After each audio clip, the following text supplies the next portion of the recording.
Hello दोस्तों, नमस्कार। आज हम बात करेंगे क्यों डॉलर दुनिया की सबसे पावरफुल करेंसी है, क्यों इंडियन रुपीस धीरे-धीरे करके डेप्रिसिएट हो रहा है और इस डेप्रिसिएशन का मतलब इंडियन करेंसीज के घटने का इन कंपेयर टू डॉलर हमारे इंडियन इकोनॉमी पे, आम आदमी हमारे और आपके ऊपर और इंडियन स्टॉक मार्केट के ऊपर किस तरीके से ये इम्पैक्ट डाल सकता है। देखिए, जनवरी 2024 के अंदर $1 की कीमत ₹84 थी। लेकिन आज के डेट में अगर हम एट प्रेजेंट इसका रेट देखें कि $1 कितने का मिल रहा है, तो अभी के डेट में तकरीबन 90 साढ़े 90 रुपए के आसपास मिल रहा है। यानी कि डॉलर हम देखें 2024 और अभी 2026 के अंदर 1 जनवरी 2026 के अंदर कितना महंगा हो गया, तो तकरीबन ₹6.5 ये महंगा हो गया है। और ये ₹6.5 कम नहीं, काफ़ी बड़ा अमाउंट के अंदर ये इम्पैक्ट डालेगा अगर आप इसको कन्वर्ट करके देखेंगे इम्पोर्ट और एक्सपोर्ट के ऊपर आप जब मल्टीप्लाई करेंगे तो। आइए समझते हैं सबसे पहले कि डॉलर इतना पावरफुल क्यों है। देखिए, चाहे क्रूड जो हम एनर्जी के ऊपर हमारी डिपेंडेंसी हो, या गोल्ड की बात करें, या फिर किसी भी तरीके का इंटरनेशनल ट्रेड, ये सारी चीज़ें जब हम इंपोर्ट करते हैं या कोई भी दूसरी कंट्री इंपोर्ट करती है, तो वो मैक्सिमम जो उनका ट्रेड है, जो उनकी इनवॉइसिंग है, जो उनकी बिलिंग है, वो डॉलर के टर्म में ही होता है। तो अब सवाल ये है कि हम रुपीज में ट्रेड क्यों नहीं करते? क्या हमारे पास अपनी लोकल करेंसी है, अपनी करेंसी जो रुपए हम लोग इंडिया के अंदर जिससे हम अपने ज़रूरत की चीज़ों को खरीदते हैं, क्या हम ये पे करके हम अपनी ज़रूरत की चीज़ों को इंपोर्ट नहीं कर सकते? देखिए, कर सकते हैं, लेकिन बहुत ही मिनिमल है, बहुत मिनिमल। आई थिंक अगर इसका परसेंटेज में कैलकुलेट करेंगे तो हो सकता है 0.00 करके कुछ आए, क्योंकि डॉलर को छोड़ के किसी भी दूसरे देश की करेंसी इतनी रिलायबल नहीं है। पूरी वर्ल्ड किसी भी दूसरे करेंसी को उतना रिलाई नहीं करती है जितना कि डॉलर को रिलाई करती है। और इसी वजह से डॉलर की एक्सेप्टेंस बहुत ही ज़्यादा हाई है। तो ट्रेड भी है, किसी भी तरीके की जो ट्रेडिंग है, बिजनेस है जो देशों के बीच में, वो डॉलर में ही होता है। अब हम ये बात करेंगे कि आखिर डॉलर में ही क्यों होता है। तो देखिए, हम सब जानते हैं कि अमेरिका दुनिया की सबसे स्ट्रांग और स्टेबल इकोनॉमी है, और मिलिट्री पावर भी काफ़ी उनका स्ट्रांग है अगर अभी तक की बात करें तो। बहरहाल इतना ज़रूर है कि अभी अब वो भी धीरे-धीरे करके कमज़ोर हो रहे हैं और दूसरी कंट्री स्ट्रांग बनती जा रही है। लेकिन अभी भी उनका डोमिनेंस है, क्योंकि हम शुरू से ही पूरा वर्ल्ड डॉलर में ही ट्रेड करता था। अब हम ये बात करें कि इसके इम्पोर्टेंस की, मतलब ये जो डॉलर है इतना इम्पोर्टेंट क्यों है, एक छोटा सा डाटा के ऊपर अगर हम बात करें, तो जितना भी वर्ल्ड के अंदर जितने भी सेंट्रल बैंक हैं, उनके अंदर जो उन्होंने करेंसी रिजर्व कर रखा है ना, तो उस करेंसी में 60% जो हिस्सा है, वो डॉलर में उन्होंने रिजर्व कर रखा है। यानी कि 60% of foreign exchange reserve dollar में है। दूसरी चीज है कि पूरे वर्ल्ड में जितना भी लोन डिस्ट्रीब्यूट हुआ है, उस पूरे डिस्ट्रीब्यूशन के अंदर जो 39% लोन डिस्ट्रीब्यूट हुआ है, वो डॉलर टर्म में हुआ है। जो हमारा ट्रेड है, ये मोर देन 50%, मतलब 50 to 60%, ये अभी भी जो पूरे वर्ल्ड के अंदर जो ट्रेडिंग होती है, जो बिजनेसेस होते हैं एक कंट्री का दूसरे कंट्री के साथ, वो डॉलर में ही होते हैं। इसलिए जब भी दुनिया में क्राइसिस होती है, जिस जैसे वार हो गया, रिसेशन हो गया, किसी भी तरीके की ऐसी क्राइसिस, तो लोग सबसे पहले डॉलर खरीद के अपने पास रख लेना चाहते हैं एज ए हेजिंग, ताकि वो सेफ हो जाए, उनकी इकोनॉमी सेफ हो जाए। तो इस वजह से डॉलर की डिमांड बढ़ती है, और जैसे ही किसी भी कमोडिटीज या किसी भी प्रोडक्ट की जब डिमांड बढ़ती है, तो वो महंगा हो जाता है। अब हम ये देखें इंडियन कंटेक्स्ट में कि ठीक है, डॉलर मजबूत हो रहा है, लेकिन रुपया इतना क्यों कम हो रहा है? डॉलर के मुकाबले क्या दूसरी करेंसी, दूसरे देशों की करेंसी भी इतनी ही कमजोर हो रही है? नहीं, इतनी कमजोर नहीं हो रही है। रुपया ज्यादा गिर रहा है, और इसका रीजन भी है कि ये क्यों गिर रहा है। आइए देखते हैं, समझते हैं। देखिए, डॉलर हमारे पास कम आ रहा है। जाहिर सी बात है, क्योंकि एक्सपोर्ट हमारा कम हो गया है। अभी जो निगोशिएशन है, वो ट्रेड डील वाला जो निगोशिएशन है वो कंप्लीट हुआ नहीं है। अब जब तक ये ट्रेड डील कंप्लीट नहीं हो रहा है, तब तक हमारे यहाँ से जो एक्सपोर्ट है वो कम हो गया है। इसके वजह से हमारे यहाँ जो डॉलर का फ्लो है, डॉलर का इनफ्लो कम है। अब डॉलर का इनफ्लो तो कम है, लेकिन हम बाकी चीजों को तो इंपोर्ट कर रहे हैं, और जैसे ही बाकी दूसरी चीजों को जब हम इंपोर्ट करते हैं तो उसका हमें, मतलब हमारे मर्चेंट को पेमेंट जो है डॉलर के टर्म में करना पड़ता है। तो वो क्या करते हैं, पहले डॉलर खरीदते हैं, मतलब डॉलर रुपीज देके डॉलर लेते हैं और फिर उस डॉलर में पेमेंट करते हैं। तो जब ये डॉलर लेते हैं, यानी कि डॉलर की डिमांड वैसे ही बढ़ गई है। तो इस वजह से भी हमारा जो इंडियन करेंसी जो है वो डिप्रिशिएट हो रहा है। और ये सारा मामला अगर देखें तो ट्रेड डील का ही है। वैसे यूएस का जो पूरा इकोनॉमी है, उनका जो जीडीपी है वो तकरीबन $30 ट्रिलियन का है, और हम लगभग $4 ट्रिलियन के ऊपर बैठे हुए हैं। तो अगर देखा जाए तो बहुत ही बड़ा, आई थिंक 10 टाइम्स के आसपास का ये गैप है।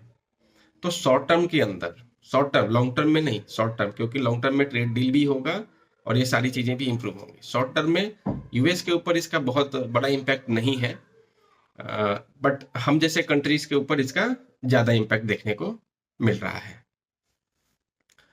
अब ट्रेड डील के ऊपर थोड़ी सी बात करते हैं। वहां पे यूएस क्या चाहती है कि हम एग्रीकल्चर सेक्टर के अंदर एंट्री बना लें, मतलब यूएस चाहती है कि भारत के अंदर वो एग्रीकल्चर सेक्टर में डील करे, लेकिन हम ऐसा नहीं कर सकते क्योंकि हमारे किसानों को इससे प्रॉब्लम है। यूएस कहती है कि जो मैं बोलूं वो मान लो, पर भारत बोलती है नहीं, आप जो बोलेंगे वो मैं क्यों मानूं, मेरी अपनी स्वायत्तता है, मैं अपने स्वायत्तता के हिसाब से अपना डिसीजन लूंगा। जैसे कि अभी उन्होंने ऑपरेशन सिंदूर में बोला कि भाई हमने तो लड़ाई रुकवा दी, हमने माना नहीं। प्रधानमंत्री मोदी जी ने भी कई बार मना किया कि नहीं, इवन के संसद में भी बोला कि इन दोनों देशों के बीच में जब लड़ाई हो रही थी उसमें किसी तीसरे पक्ष का कोई इन्वॉल्वमेंट नहीं था इस लड़ाई को रुकवाने में। तो इस वजह से भी वो थोड़े चिढ़े हुए हैं। इगोइस्टिक पर्सन है, बहुत बड़े बिजनेसमैन है। वो सोचते हैं कि हर चीज बिल्कुल सीईओ की तरह हम बैठेंगे और 1 to 1 बात करके क्लोज करेंगे, लेकिन उनको ये समझना चाहिए कि ये जो दो कंट्री के बीच में जो बातें होती है वो स्ट्रेटेजिक लेवल पे होती है, वो लॉन्ग टर्म रिलेशंस को बनाता है या बिगाड़ता है। तो ये डिप्लोमेसी के थ्रू ही होनी चाहिए और डिप्लोमेटिक चैनल के थ्रू ही होना चाहिए, और यही भारत अभी कर रहा है। खैर, और अगर हम बात करें तो इसी ऑटोनॉमी की कीमत अभी भारत चुका रहा है। लेकिन भारत बिल्कुल सही डायरेक्शन में चल रहा है। भारत अपने शॉर्ट टर्म के इंटरेस्ट को नहीं देख रहा है, मोदी जी हमारे भारत के लॉन्ग टर्म के इंटरेस्ट को देख रहे हैं। और अभी देखा जाए तो ट्रेड डील के रास्ते बंद नहीं हुए हैं, ट्रेड डील हमारा चल रहा है। और ऐसा नहीं है कि केवल भारत को ही ट्रेड डील की जरूरत है, अमेरिका को भी इसकी जरूरत है। और इसकी वजह है अमेरिका की अपनी इकोनॉमी। अगर उनका जो जीडीपी है वो $30 ट्रिलियन का है, तो उनके उस जीडीपी में $40 ट्रिलियन का डेब्ट है। तो मतलब ये भी एक वजह है जिसके वजह से ट्रम्प काफी अभी परेशान चल रहे हैं कि अपनी इकोनॉमी को कैसे बचाएं। तो अभी उनके पास ताकत है, तो उस ताकत का इस्तेमाल करके किसी भी तरीके से दूसरे देशों के साथ वो किसी भी तरीके के डील के ऊपर निगोशिएट करा रहे हैं। लेकिन भारत अभी बिल्कुल स्टिक है अपने शर्तों पे। अब हम देखें कि ट्रम्प चाहते क्या है। ट्रम्प ये चाहते हैं कि जो एनर्जी है, एनर्जी के ऊपर डिपेंडेंसी हम पूरी तरीके से अपने ऊपर बना ले भारत का। ये भी उनका एक मोटो है इस पूरे ट्रेड डील का, कि एनर्जी जो इंपोर्ट इंडिया करती है वो किसी दूसरे कंट्री से नहीं करे, वो सारी हमारे देशों के साथ, हमारे देश से करे। लेकिन भारत के पास अभी ऐसा नहीं है कि केवल यूएस से एनर्जी इंपोर्ट होता है या फिर रसिया से एनर्जी इंपोर्ट करती है। इनके पास, इनके बकेट में तकरीबन 50-60 कंट्रीज हैं जहां से ये लोग एनर्जी इंपोर्ट करते हैं। अभी फिलहाल हम अपना जो एनर्जी का इंपोर्ट है, जो 70% से ज़्यादा मतलब हम इंपोर्ट पे डिपेंडेंट हैं। गोल्ड इंपोर्ट करते हैं। दूसरा जो इंटरनेशनल ट्रेड है वो भी हम डॉलर में करते हैं। इस वजह से भी जो रुपया है हमारा वो गिरता जा रहा है। और हमारे यहाँ से एक्सपोर्ट काफ़ी कम हो गया है, जिसकी वजह से डॉलर जो है उस क्वांटिटी में आ नहीं रहा है, उस रेशियो में आ नहीं रहा है। इसकी वजह से भी रुपए हमारा मतलब इंडियन करेंसी के अंदर ये डेप्रिसिएशन देखने को मिल रहा है। साथ में जो फॉरेन इन्वेस्टर हैं, जिनका पैसा इंडियन स्टॉक मार्केट में लगा हुआ है, उनको ये लग रहा है कि इंडिया में डॉलर तो आ नहीं रहा, ट्रेड डील पता नहीं कब होगा, तो वो अपना पैसा निकाल रहे हैं, जिसके वजह से भी हमारा करेंसी डेप्रिशिएट हो रहा है। अब एक डाटा के ऊपर बात करते हैं, जहां पर विदेशी निवेशक का इन्वेस्टमेंट हमारे बाजार के अंदर क्या पार्टिसिपेशन था और अभी प्रेजेंटली क्या चल रहा है। तो अगर ये देखें तो जो फाइनेंशियल ईयर आपका 2025 है, इसके अंदर जो उनका टोटल पैसा लगा हुआ है पूरे वर्ल्ड सॉरी इंडियन जीडीपी के रेशियो में, जो उनका इन्वेस्टमेंट का परसेंटेज है वो है 0.02%, जो कि पूरे हिस्ट्री में अभी तक ये 0.5 से कम कभी नहीं हुआ। मतलब ये जो रेशियो रहा है 0.5 से 1.19 तक रहा है, जो कि ये गिर के अभी 0.02% हो गया है।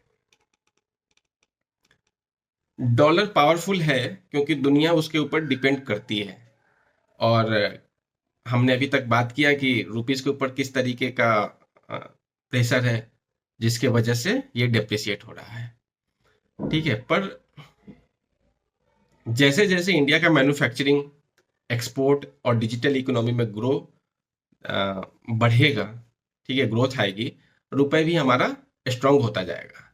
और मोदी जी ने ऐसे काफ़ी रिफॉर्म्स किए हैं हाल ही के दिनों में, जिससे हमारी इकोनॉमी ग्रोथ इंप्रूव होगी, और ओवर द टाइम, मतलब लॉन्ग टर्म के पर्सपेक्टिव से अगर हम देखें तो हम इस क्राइसिस से भी बाहर निकलेंगे और हमारी इकोनॉमी बहुत ही स्ट्रांगली इमर्ज होगी। जैसे कि अगर हम बात करें कुछ ऐसे रिफॉर्म्स की, जिसके अंदर जीएसटी का बहुत बड़ा रिफॉर्म्स आया, बहुत सारे सेक्टर्स के अंदर उन्होंने पीएलआई प्रोग्राम्स दिया।